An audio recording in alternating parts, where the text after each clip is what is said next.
A major study carried out by researchers at Imperial College London has found that the exceptionally high intake of ultra-processed foods in the British diet is putting people in the UK at significantly greater risk of cancer. This comes as absolutely no surprise, as the food industry has been lying to people since the onset of rationing in the Second World War. Through aggressive advertising, many of us have been raised on a diet of cheap, mass-produced, ultra-processed carbohydrate with little to no nutritional value. When I was a kid in the 80s, the presiding wisdom of the day was that grains were good for you. Endless adverts declaring the health benefits of breakfast cereals fortified with vitamins and iron. Kids would be served Weetabix for breakfast under the false pretext that it was good for them, and then the taste of it was so disgusting it would require 5 spoonfuls of sugar just to be edible. And then your parents would wonder why you were coming home from school with an ADHD diagnosis.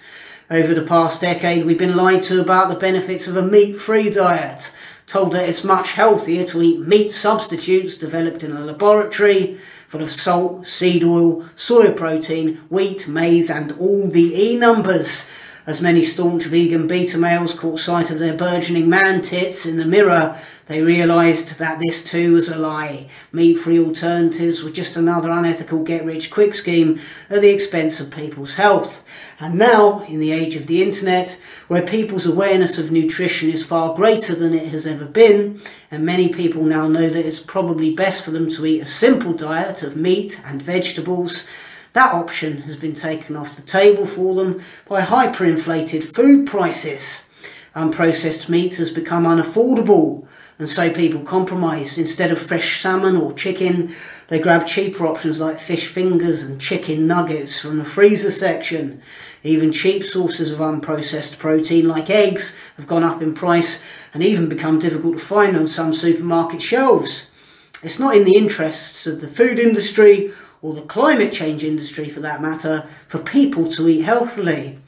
And so we're constantly afflicted with false advertising, extortionate pricing for healthy food, and even worse, we're plunged into sugar addiction unaware, as manufacturers pump sugar into food products you would never expect, and the only evidence of it is in tiny, almost unreadable text hidden in a list of other ingredients somewhere on the back of the packet, if you can find it.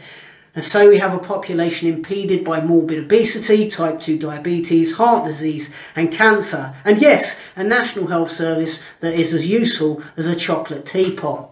Consequently, this country is full of people taking long-term sick leave from work, having been made physically and mentally ill by poor diet and claiming disability benefits. And of course, this places a monumental burden on us all, socially and economically. The food industry indulges in deeply unethical practices and needs to be far better regulated for the health of our children, if nothing else. But that will never happen, as it's simply not in the interests of the globalist elite under whose regime we all now subsist.